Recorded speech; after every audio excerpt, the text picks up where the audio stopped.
And we're here with Miriam Cruz, who's been honored tonight with the Founders Award. She's been a member of HOLA since its foundation 25 years ago.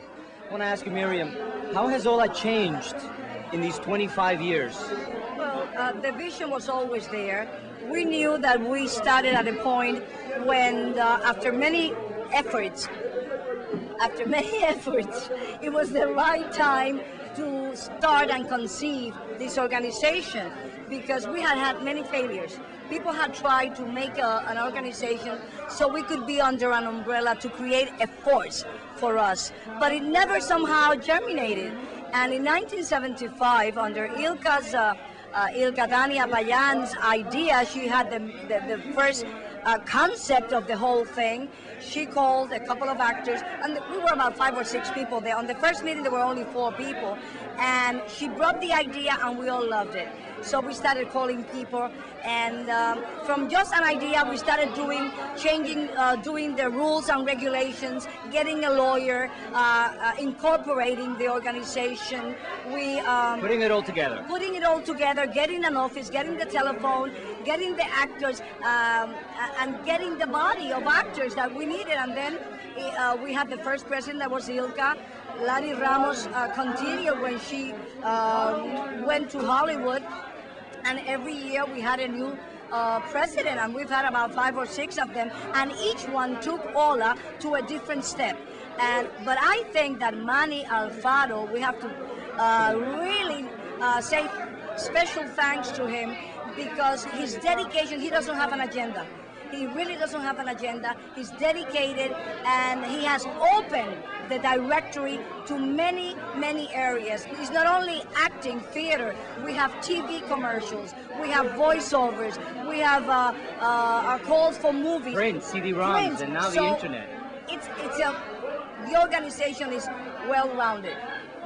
And it's thanks to people like you, and thanks, to people like Manny and Francisco Rivera and so many people that have given of themselves unselfishly to create what it is today, a service arts organization. Yes. Because one person cannot do an organization, make an organization. It's the unity, the togetherness, the efforts, the giving of our energy, of our time, of our spirit to HOLA, and you have done so much. So it's not only, we started it, we did what we had to do. You took it to another place, somebody else is going to take it to another level. Gotta take the ball and run with it. So I think I'm very happy that they gave me this award. We're all very proud of it, and we all share the joy and the honor with you. And I think tonight was a lovely night. It was a great night. But let me say something that many people don't. Maybe you weren't around.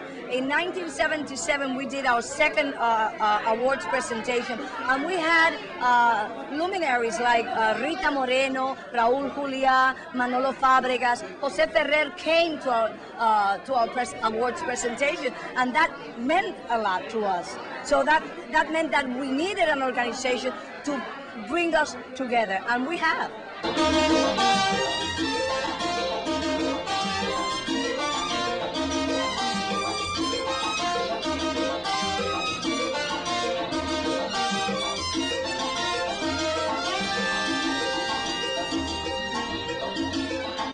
HOLA's mission statement, in part, says, HOLA is committed to exploring and expanding avenues for projecting Hispanic artists and culture into the mainstream.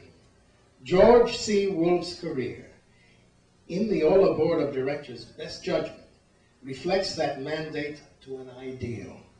It is with great pleasure that HOLA gives its first Ilka Award to George C. Wolfe for his extraordinary and successful effort in expanding avenues of expression for Hispanic performers and all artists of color.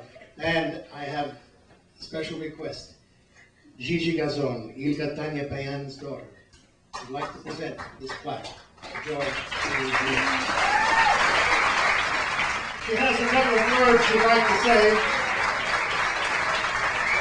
Everyone at HOLA knew me when I was a baby, and that is to my mother, and I'm now a singer, and I'm a woman in my own right, and I hope I can follow in her footsteps. And I'm sure that she is here tonight, and she's very happy that George is receiving this. George.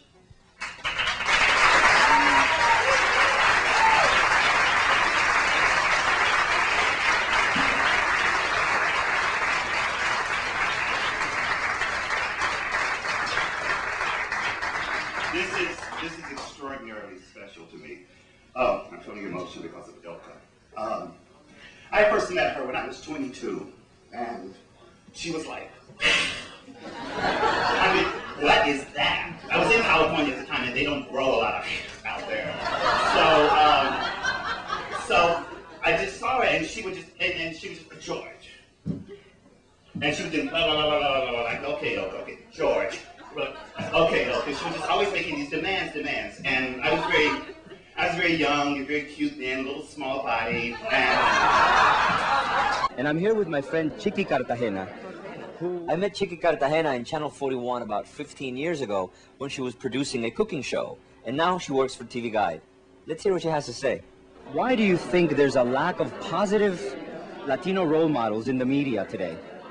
Well, I think historically there have been very few positive images of Latinos in television. I think it's a multi-layered question and a multi-layered answer. For one, I think very few people in Hollywood are diverse, are in their representation of TV shows. For example, right now the most diverse and accurate shows on television are, I think, ER, Chicago Hope, where you see people who are brown and white and you know, and black in all sorts of roles. But I really think it's going to take a lot more producers like those who produce ER and those kinds of shows to practice that will start making the reflection of America real. I mean, I think oftentimes the lack of representation is because the people producing the shows are very white, and therefore what they reflect is their reality, which is only white. So what do you think we should be doing in order to make that happen? Well, I think the Latino, it's interesting because there's a double phenomenon. On the one hand, there are 30 million Hispanics in the United States. 30 million strong is really big. That's as many Latinos in the United States as there are Canadians in Canada. And I think there is a growing number of bilingual Latinos like you and me. And one of the things I think we can do is not hide our identity, not change our last names, and be very proud of who we are. And also be very proud of our language and our traditions and our culture. I think a lot of the actors in Hollywood will sometimes change their name, you know, not to be pegged as Latino, because, you know, they don't want to get all the same 4 jobs, you know, which are usually thugs or criminals or maids. They don't want to get those kinds of jobs, so they change their names because we don't necessarily look Latino. I know. Latinos a lot of people have told me to change my name, and I refuse. Yeah, and you know, it's Hollywood still stereotypes us. You know, it's the dark hairs with dark eyes with a strong accent. I mean, the 2 guys, Nestor Carbonell, who's on Suddenly Susan, and Bruno Campos, who's on Jesse, they don't speak with an accent, but they make them speak with an accent on the TV show because that's their image of the Latino. And I think we need to educate Hollywood. We have to start saying, no, I will not play my character with an accent. I will play him with, you know, a little more elegance, basically. Right. I mean, I think confrontation is probably not the best approach. I think working with the people and educating Hollywood about who we are is the best way to go. Well, I think HOLA is trying to do that, and it's been doing that for 25 years. And we hope that we see a lot more changes in the way Latinos are represented in the media. And I think HOLA is definitely doing a great job. So thank you, Chiqui, for these great words. No problem. And let's have a drink. Okay.